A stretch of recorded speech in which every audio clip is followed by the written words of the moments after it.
رات اندھیری تھی اور ہماری امی حضور بی بی عائشہ صدیقہ طیبہ طاہرہ رضی اللہ تعالی عنہا فرماتی ہے، میں گھر میں کچھ سی رہی تھی. آج کل تو لائٹس وغیرہ ہیں، لیکن ابھی بھی اگر مسجد کی لائٹ بند کر دی جائے، ساری لائٹیں بند کر دی جائیں تو ہمارے لیے کسی چیز کو ڈھونڈنا مشکل ہو جائے گا. آپ فرماتی چراغ گل ہو گیا اور میرے ہاتھ سے جو سوئی تھی جس سے میں سی رہی تھی وہ بھی گر گئی.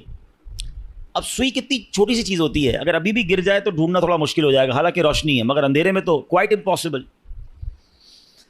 تو آپ فرماتی میں سوئی تلاش کر رہی تھی کہ اتنے میں اندھیرے کمرے میں میرے آقا صلی اللہ تعالی علیہ وسلم اپنا نور والا چہرہ لے کر آ گئے. اچھا دیکھیں، آج بھی دنیا میں اللہ تعالیٰ نے کچھ لوگوں کے چہروں پہ بڑا نور، بڑی روشنی، بڑی رونق دی ہوتی ہے، لیکن ہم نے یہ کبھی نہیں سنا. ہم یہ کہتے ضرور ہے کہ یہ چہرہ بڑا نورانی ہے یا بڑا چمکتا ہوا ہے، مگر سرور کائنات علیہ الصلوۃ والسلام کے نور کا عالم دیکھیں کہ میرے آقا جب ان کے کمرے میں داخل ہوتے ہیں، بی بی عائشہ فرماتی چہرہ انور سے اتنا نور نکلا کہ پورا کمرہ ہی جگمگانے لگ گیا. اور کتنا جگمگایا، کتنی روشنی ہوئی، کیا فرماتی اس نور کی روشنی میں میں نے اپنی گمشدہ سوئی کو تلاش کر لیا. سمجھ آ رہی بات؟ اچھا پھر جب یہ منظر تو ہو گیا. اچھا یہ حدیث آپ نے کئی بار سنی ہوگی، مگر بعض اوقات یہیں تک سنی ہے. اس کا اگلا حصہ بڑا امپورٹنٹ ہے.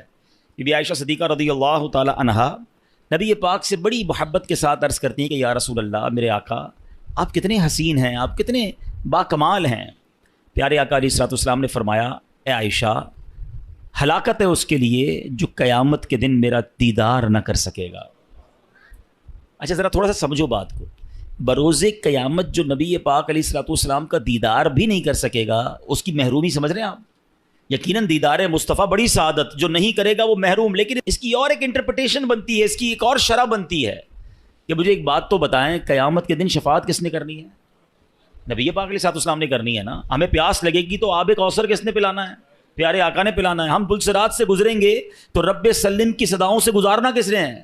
یعنی محشر کے دن تو قدم قدم پر ہمیں نبی پاک کی حاجت ہے. اور جس کی نبی پاک سے ملاقات ہی نہ ہو سکی، جو قیامت کے دن ان کا دیدار بھی نہ کر سکے گا، وہ تو مارا گیا نا. اب پوائنٹ سمجھ رہے ہیں؟ آقا علیہ الصلوۃ والسلام نے فرمایا ہلاکت ہے اس کے لیے جو میرا قیامت کے دن بھی دیدار نہیں کر سکے گا. بی بی عائشہ نے فوراً پوچھا، یا رسول اللہ وہ کون ہے بدبخت؟ آپ علیہ الصلوۃ والسلام نے فرمایا بخیل ہے وہ شخص. بخیل کہتے ہیں عربی میں کنجوس کو. کنجوس ہے وہ شخص. کہ حضور کون کنجوس، کون بخیل؟ ارشاد فرمایا جس کے سامنے میرا ذکر ہو اور وہ مجھ پر درود نہ پڑھے. اب ذرا غور کیجئے، نبی پاک کا نام سننا ہے یا سرور کائنات صلی اللہ تعالی علیہ وسلم کا نام لینا ہے تو پھر درود پڑھنا ہے، وہاں کنجوسی نہیں کرنی ہے. اچھا اب تو کنجوسی اور بخل کی عجیب عجیب ایگزامپلز آ گئی ہیں. اچھا پہلے تو درود نہیں پڑھتے تھے، اب پتہ نہیں کیا ہو گیا، درود بھی پڑھتے تو شارٹ فارم والا، نبی پاک کا نام لیا اور ساتھ سلام کہہ دیا. معاذ اللہ، صلی اللہ تعالی علیہ وآلہ وسلم، کم از کم پورا تو درود پڑھو یار. اچھا اسی طرح لکھنے میں کنجوسی، لکھنے کو پورے اخبار بھر دیں گے، پورے ناول لکھ دیں گے، مگر جب نبی پاک علیہ الصلوۃ والسلام کا نام آئے گا تو سلام یہ صاد لکھ دیں گے. یہ حرام ہے. درود بھی پورا، لکھنا بھی پورا ہے اور پڑھنا بھی پورا ہے. سارا دن باتیں کرنے کے لیے تمہارے پاس ٹائم ہے، درود کی باری میں ڈنڈی مارتے ہو. اور پھر درود پاک تو میری نیکیوں میں اضافے کا وظیفہ ہے نا، میرے گناہوں کی معافی کا وظیفہ ہے، میری تو نبی پاک میں حاضری لگانے کا وظیفہ ہے آقا کی بارگاہ میں.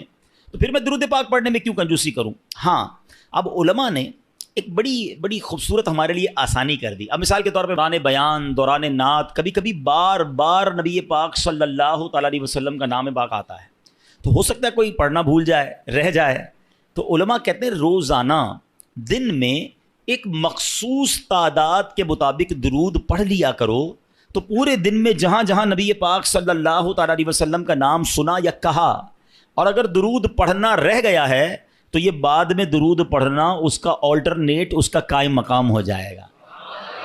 اس لیے کہا جاتا ہے کہ روزانہ کم از کم 100 بار 200 بار، اللہ ہمت دے توفیق دے تو 313 بار درود پاک پڑھ لیں تو انشاءاللہ برکتیں ہی برکتیں ملیں گی. نیت کرتے ہیں انشاءاللہ؟ میں بھی نیت کرتا ہوں، آپ بھی نیت کریں انشاءاللہ روزانہ کثرت کے ساتھ درود پاک پڑھیں گے انشاءاللہ.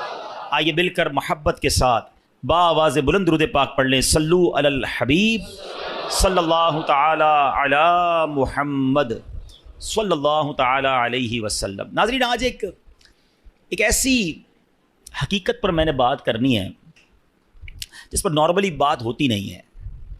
اور یہ ایک ایسی حقیقت ہے کہ جس سے انکار بھی کوئی نہیں کر سکتا. دنیا میں بہت سارے فلسفے ہیں, دنیا میں بہت ساری تھیوریز ہیں جس میں بڑا, جس کو کہتے ہیں نا کہ اختلاف ہے, قوموں کے اندر بھی اختلاف ہے, مذہبوں میں بھی اختلاف ہے, عمر کے اندر بھی اختلاف ہے کہ نہیں جناب کچھ لوگ کہتے ہیں یہ ہے تو دوسرا کہتا ہے نہیں ایسا نہیں ہو سکتا ہے. بہت ساری سائنٹیفک تھیوریز ہیں, بہت ساری جناب لاجیکلی باتیں ہیں, قوموں کے کلچر ہیں, اختلاف ہے لوگوں میں, کہتے ہیں نہیں وہ کہتے ہیں یہ ٹھیک ہے, وہ کہتے ہیں یہ ٹھیک نہیں ہے. مگر میں جس تھیوری ہے جس حقیقت کی بات کر رہا ہوں نا, دنیا کا ہر مذہب اس کو مانتا ہے, دنیا کا ہر رہنے والا شخص جس کے اندر عقل ہے وہ اس کو ایکسیپٹ کرتا ہے. یہ وہ ریئلٹی ہے جس سے کوئی بھی انکار نہیں کرتا. وہ ایسی کون سی ریئلٹی؟ واقعی چند ہی چیزیں ہیں دنیا میں, شاید گنتی کی چیزیں ہوں گی جس سے پوری دنیا کے لوگ متفق ہوں کہ ہاں یہ درست ہے, یہ کنفرم ہے, یہ ہونا ہے. میں انہی میں سے ایک تھیوری کی بات کر رہا ہوں, انہی میں سے ایک حقیقت کی بات کرنے جا رہا ہوں. مگر ایسی مسلم, ایسی کنفرم حقیقت ہوتے ہوئے بھی اس پر بات کرنے کے لیے کوئی تیار نہیں ہے, اس کے بارے میں تیاری کرنے کے لیے کوئی تیار نہیں ہے. یہ بڑی عجیب بات ہے. ایسی کون سی تھیوری ہے, ایسی کون سی حقیقت ہے, بتاتا ہوں آپ. لیکن پہلے میں آپ کو ایک واقعہ سناتا ہوں. اس واقعے کے ذریعے ہم اس ٹاپک تک بھی پہنچ جائیں گے اور مزید ریئلائزیشن آسان ہو جائے گا. حضرت عبداللہ بن ابو نوح رحمۃ اللہ تعالی فرماتے ہیں, میں نے مسجد نبوی شریف میں ایک بوڑھے میاں کو دیکھا. وہ مسجد کی صفائی کرتے تھے اور دن رات مسجد میں ہی رہتے تھے.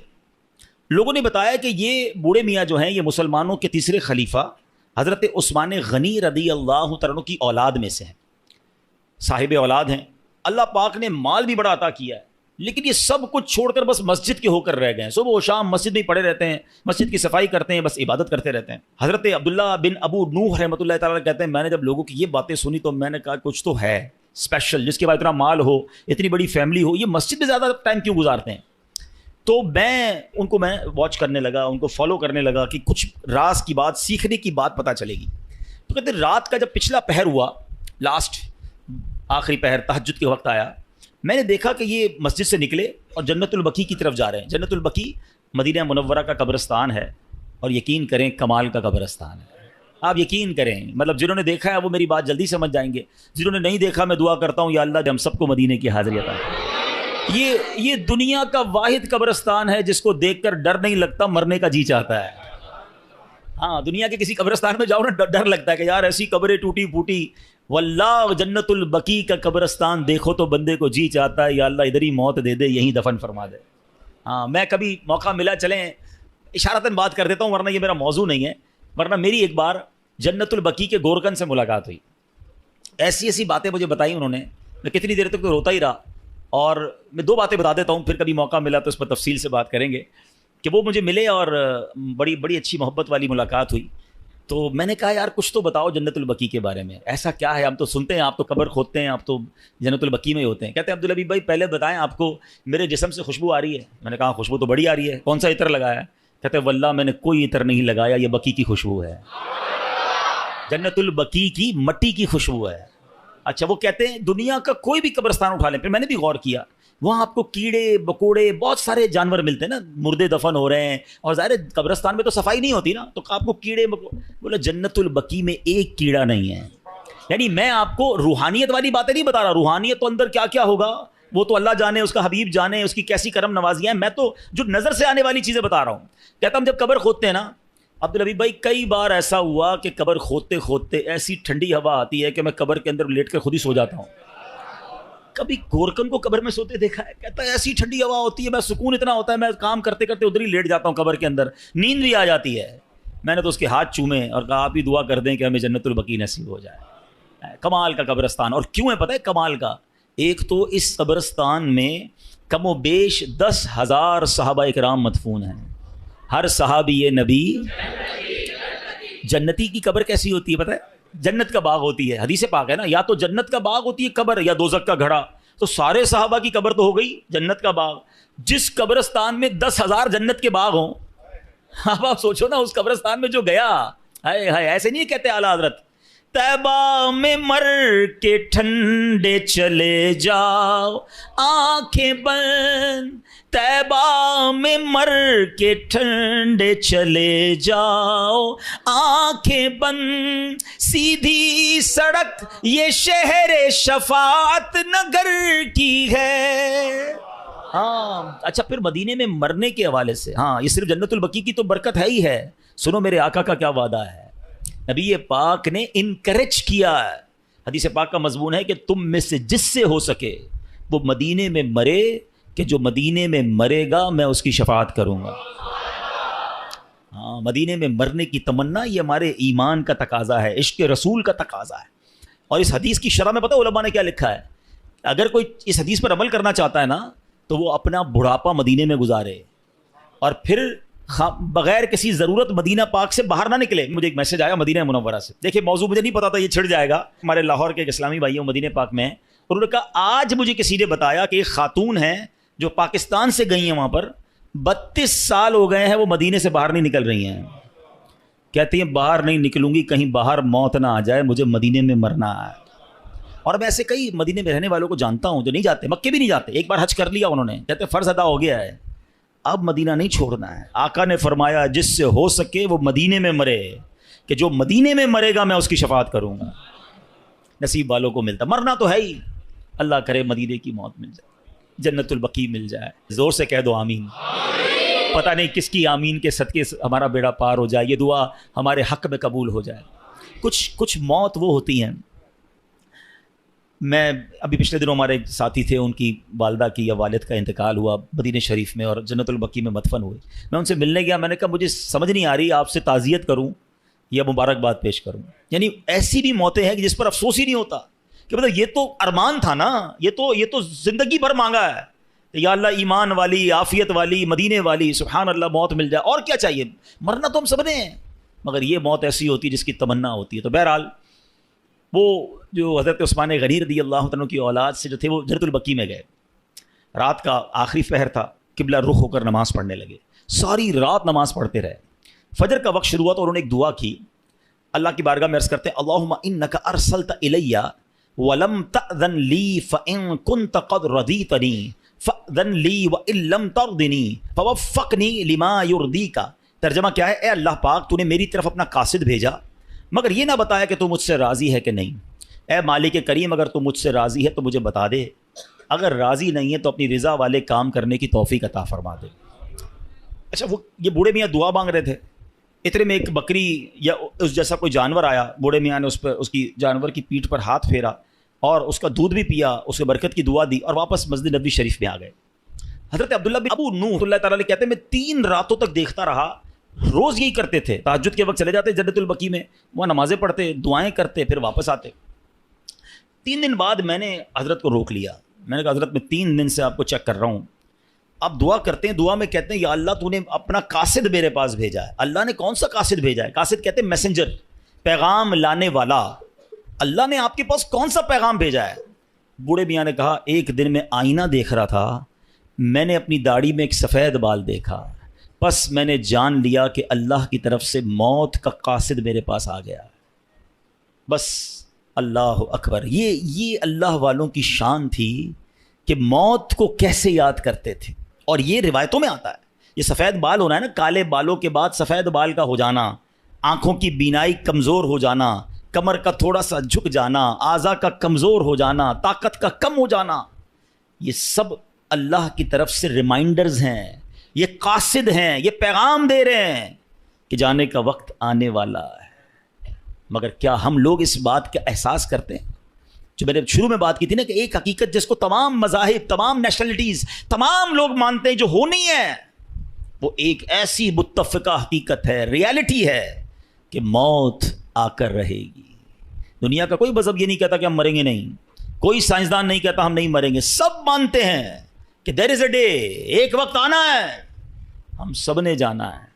مگر کوئی بات کرنے کے لیے تیار نہیں ہے، کوئی اس پر ڈسکس کرنے کے لیے تیار نہیں ہے. میں مثال دیتا ہوں، ابھی آج اچانک ہمارا پلان بن جائے کہ یار اسلام آباد جانا ہے، صرف سوچا ہے یار اسلام آباد کسی کام سے جانا ہے، کل سے اسلام آباد کے بارے میں ہم باتیں کرنا شروع کر دیں گے دوستوں میں، ہیں یار اسلام آباد کا موسم کیسا ہوگا، کون سی ٹرین میں جاؤں، جہاز کی ٹکٹ کتنے کی ہے، ہوٹل کون سا رکھوں، یار سردی کتنی ہے.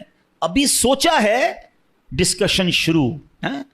ترکی جانا ہے، ترکی کے لیے بات شروع، یورپ جانا ہے، یورپ کے لیے بات شروع، جدھر جانا ہے اس کی ابھی پلان ہے، ٹکٹ بک نہیں کی ہے، سوچتے ہی بات چیت شروع. سب کو پتہ ہے مرنا ہے، بات کیوں نہیں کرتے؟ ڈسکس کیوں نہیں کرتے؟ یار مرنے کے بعد کیا ہوگا, موت کے وقت کیا ہوگا, نزا کی سختی کیسی ہوگی, قبر میں اکیلا جاؤں گا, قبر جنت کا باغ ہوگی, دوزخ کا گھڑا ہوگی, سانپ اور بچھو تو نہیں آ جائیں گے. Nobody want to talk about it. ارے کوئی بات نہیں کرتا ہے کہ کبھی دوستوں میں بیٹھے یار تم پتہ نہیں اسلام آباد جاؤ گے نہیں جاؤ گے, مگر ہو سکتا ہے اس سے پہلے ہی مر جاؤ. موت پر کیوں بات نہیں کرتے؟ آپ سمجھے میری بات کو, یہ ایسی حقیقت ہے بچہ بچہ جانتا ہے مگر بات نہیں کرتا. اچھا بات کرو تو بعض اوقات لوگ کہتے ہیں یار یہ, اچھا ہم دعوت اسلامی والے اگر بیان کرتے ہیں نا موت کے موضوع پر تو کہتے ہیں یار یہ بہت ڈراتے ہیں. دعوت اسلامی والے بڑی قبر کی بات کرتے ہیں. چلو بھائی ہم بات کرنا چھوڑ دیتے ہیں, آپ مرنے سے بچ جاؤ گے. ہم بات نہیں کرتے کیا آپ موت سے بچ جاؤ گے؟ نہیں بچ سکو گے, سب نے مرنا ہے.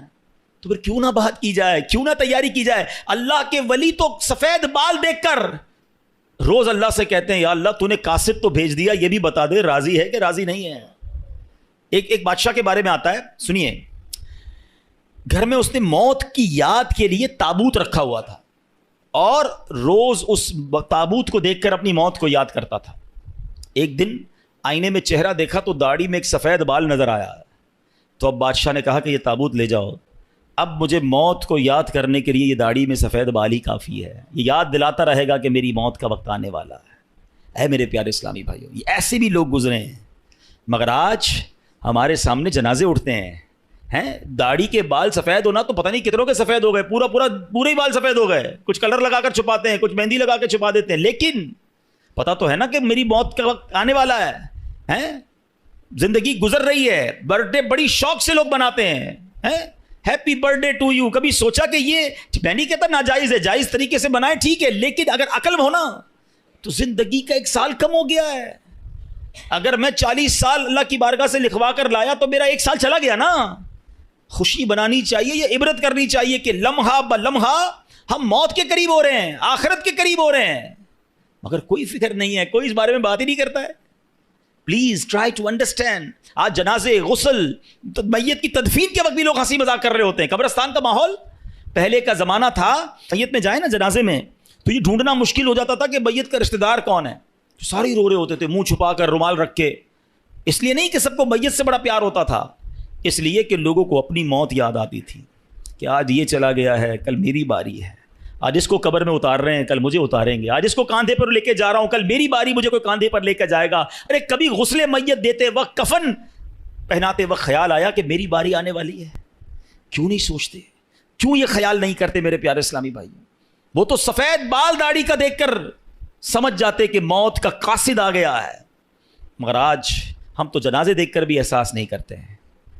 تو آج ہم نے اس موضوع پر کرنی ہے کہ ہم سب نے مرنا ہے اور اپنی کرنی کا پھل بھگتنا ہے. اللہ پاک کے آخری نبی رسول ہاشمی صلی اللہ تعالی علیہ وسلم فرماتے ہیں بخار بھی موت کا قاصد ہے. بخار آتا ہے نا, میں کئیوں کو سب کو بخار آیا ہوگا کبھی نہ کبھی. فرمایا یہ موت کا قاصد ہے. اور سنیں کیا پیارا جملہ نبی پاک نے فرمایا کہ بخار زمین پر اللہ پاک کا بنایا ہوا قید خانہ ہے. ہاں یہ بالکل پہلی بار میں نے بھی پڑھا, اور واقعی میں نے غور کیا کہ بخار ہوتے ہی بندہ گھر میں چلا جاتا ہے, اچھی خاصی ایکٹیویٹی ہوتی ہے. یار آج کل نظر نہیں آ رہا بندہ کدھر ہے, بخار ہو گیا گھر کے اندر ہے, قید ہو جاتا ہے, خود ہی آٹومیٹکلی قید ہو جاتا ہے. آقا نے فرمایا بخار زمین پر اللہ پاک کا بنایا ہوا قید خانہ ہے. اللہ پاک جب چاہتا ہے اپنے بندے کو قید کر دیتا ہے اور پھر جب چاہتا ہے تو چھوڑ دیتا ہے. یہ قاصد ہے, یہ پیغام ہے کہ تیری کوئی حقیقت نہیں, رب نے جب چاہنا ہے یہ روح بھی واپس چلی جانی ہے. حضرت مجاہد رحمۃ اللہ تعالی فرماتے ہیں جب آدمی کسی بیماری میں مبتلا ہوتا ہے تو حضرت ملک الموت کا قاصد اس کے پاس ہوتا ہے, حتیٰ کہ جب وہ مرض الموت میں گرفتار ہوتا ہے تو حضرت ملک الموت خود اس کے پاس تشریف لا کر فرماتے ہیں تمہارے پاس پے در پے میرے قاصد آتے رہے, ڈرانے والے آتے رہے, تم نے اس کی کوئی پرواہ نہیں کی, اب تمہارے پاس ایسا قاصد آیا ہے جو دنیا سے تمہارا نام و نشان مٹا دے گا. یہ جو بیماری ہے نا, یہ بھی ایک پیغام ہے موت کا. اللہ کرے کہ ہم سمجھیں, اللہ کرے کہ ہم عبرت حاصل کریں. اے میرے پیارے اسلامی بھائیوں, اب بیماری آ جائے تو بندے کو کرنا کیا چاہیے؟ اللہ کرے کہ ہم ایسے کام کریں. امام غزالی رحمۃ اللہ تعالی علیہ فرماتے ہیں مریض کو چاہیے جب کوئی مرض میں ہونا موت کو کثرت سے یاد کرے, توبہ کرتے ہوئے موت کی تیاری کرے, ہمیشہ اللہ پاک کی حمد و ثنا کرے, خوب گڑ گڑا کر دعا کرے, اللہ پاک کے حضور عاجزی اور انکساری کا اظہار کرے, مناسب علاج کروائے, شکوہ و شکایت نہ کرے, اور جب شفا نصیب ہو جائے تو اللہ پاک کا شکر ادا کرے. یہ بیماری میں کرنا چاہیے. ہم کیا کرتے ہیں, ہو بڑا سر میں درد ہے, بڑا پیٹ میں درد ہے, بس یار بہت پریشان, اتنا شکوہ, اتنی شکایت. اچھا سب کو بتانا ہے, کیا کوئی علاج کر دے گا ہمارا؟ شفا دینے والی ذات کس کی ہے؟ تو اللہ سے بات کرے نا, لوگوں کو کیوں بتاتے پھرتے ہیں؟ اس سے گویا اب بڑی تصوف والی بات کرنے جا رہا ہوں, تھوڑی باریک بات ہے, سمجھیے گا. حضرت رابعہ بصریہ بہت بڑی ولیہ گزری ہیں رضی اللہ تعالیٰ عنہ. ایک بندے کو دیکھا, اس نے سر پہ پٹی باندھی ہوئی تھی. تو حضرت رابعہ نے کہا کہ سر پہ پٹی کیوں باندھی ہے؟ کہا حضور سر میں بہت درد ہے. آپ نے فرمایا آج تم بیمار ہو تو درد کی پٹی باندھی ہے, جب صحت میں تھے تو صحت کی پٹی باندھی تھی. بات بہت باریک ہے, سمجھدار آدمی اس بات کو پکڑ لیں گے. یعنی تمہیں آج اللہ نے کچھ دنوں کے لیے بیمار کیا تو سارے جہان کو بتا رہے ہو کہ اللہ نے بیمار کیا, درد کی پٹی باندھی. جب اللہ نے اتنے دنوں تک صحت مند رکھا تھا, کوئی پٹی باندھ کے بتایا لوگوں کو کہ میں بڑا صحت مند ہوں؟ بعض اوقات بیماری کا اظہار, مصیبت کا اظہار کہیں ایسا نہ ہو یہ شکوہ بن جائے, کمپلین بن جائے کہ اللہ نے بیمار کیا ہے, اللہ نے تکلیف بھیجی ہے. نہیں میرے پیارے اسلامی بھائیوں, اگر کوئی بیماری پر صبر کر جائے نا, احادیث میں مضمون ملتا ہے اللہ شفا بھی دیتا ہے, اس کے گناہوں کو معاف بھی کر دیتا ہے. یعنی بیماری مصیبت تو میرے گناہ معاف کروانے آئی تھی, مگر شکوہ, شکایت, کمپلین, ہمارا تو کچھ لوگوں کی تو عادت ہی ہوتی ہے نا, جب ان سے ملے کیا حال ہے, اب جیسے ہی پوچھا نا آپ نے کیا حال ہے, اب لسٹ شروع ہو جائے گی, بس یار سر میں بھی درد ہے, پیٹ میں بھی درد ہے, مارکیٹ بھی خراب ہے, گھر میں بھی اچھا نہیں ہے, اتنی پرابلمز بتا دے گا بندہ. بندہ کہ یار نہ ہی پوچھتا تو اچھا تھا. کبھی تو شکر الحمدللہ کہہ دو, کبھی تو کہہ دو اللہ نے بڑا اچھا رکھا ہے, اللہ نے بڑی مہربانی کی ہے, کروڑوں سے اچھا رکھا ہے. کیوں نہیں کہتے زبان سے؟ شکر ادا کرنے والے بنے, کمپلین کرنے والے نہ بنو. اور بیماری سبحان اللہ, ہمارے اسلاف جو ہے نا وہ تو اس طرح مصیبت کو ویلکم کرتے تھے. حضرت فتح موصلی رحمۃ اللہ تعالی کے بارے میں آتا ہے کہ ان کی زوجہ تھی, ایک بار کہیں جا رہی تھی تو راستے میں پاؤں کو ٹھوکر لگی, ناخن اکھڑ گیا. اب ناخن اکھڑنے کی تکلیف سمجھتے ہو نا, جان نکل جاتی ہے. اب مسکرانے لگی. کسی نے کہا آپ کو تکلیف نہیں ہوئی؟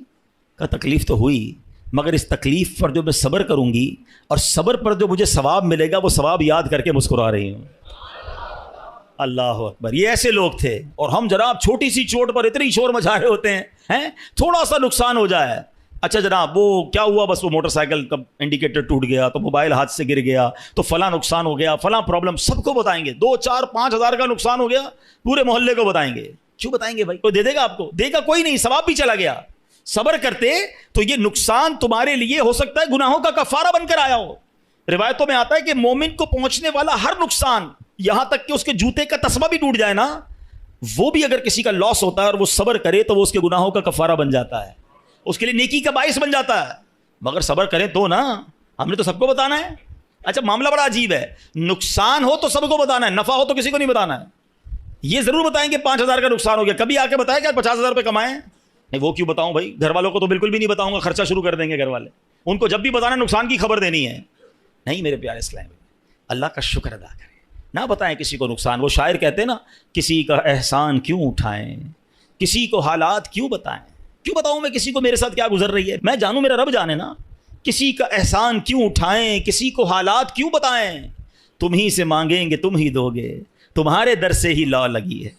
اللہ کی بارگاہ میں ہم عرض کریں گے, اللہ کے حبیب علیہ الصلوۃ والسلام کی بارگاہ میں عرض کریں کہ اللہ حبیب پاک کے وسیلے سے ہم پر رحم کر دے.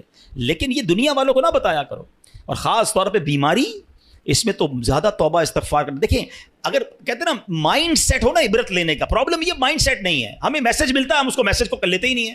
ہم کہتے ہیں نہیں یار نارمل سی بات ہے. حالانکہ بیماری میں جو ہماری کہتے ہیں نا ترم خانی نکل جاتی ہے, آواز نہیں نکل رہی ہوتی ہے, طبیعت آؤٹ ہو جاتی ہے, کھڑے ہونے کا جی نہیں چاہتا. ایسے جو اکڑ اکڑ کے چل رہے ہوتے ہیں نا, ان کو کھڑے ہونے کی ہمت نہیں ہوتی ہے. یہ پیغام ہے کہ یہ تیری اوقات ہے, بستر سے بندہ کھڑا نہیں ہو سکتا. ایسی ایسی بیماریاں ہوتی ہیں, ہم سب کے ساتھ ایسا ہوا ہوتا ہے کہ پیروں میں جان نہیں ہوتی. ماشاءاللہ 5 وقت کا نمازی ہوتا ہے, بعض اوقات ایسا بیمار ہوتا ہے کہ کھڑے ہو کے نماز نہیں پڑھ سکتا, اس کو کرسی پہ بیٹھ کے نماز پڑھنی پڑتی ہے. اس وقت احساس ہونا چاہیے کہ جب پیر پہ کھڑا ہوتا ہوں تو یہ میرے رب کی قدرت کھڑا کرتی ہے. اب کھڑے ہو کے اکڑنا نہیں ہے, اب کھڑے ہو کے روب نہیں جمانا لوگوں پر, ظلم نہیں کرنا ان ہاتھوں اور پیروں سے. عاجزی انکساری کے مولا کھڑا کیا, وہ بھی تو نے ہی کیا ہے. بولنے کی طاقت دی تو نے ہی دی. ارے کھانے کو جی نہیں چاہتا, بولنے کو جی نہیں چاہتا, جب طبیعت خراب ہو منہ کڑوا ہو جاتا ہے. یہ سب چیزیں پیغام ہے, عبرت تو لو, یہ میری اوقات ہے. پیٹ خراب ہو جائے انسان کا, اور دنیا بھر پہ روب جمانے والا کمرے سے باہر نہیں نکل سکتا, ایسی حالت خراب ہو جاتی. یہ سب یہ اوقات یاد دلاتی ہے بیماری ہمیں.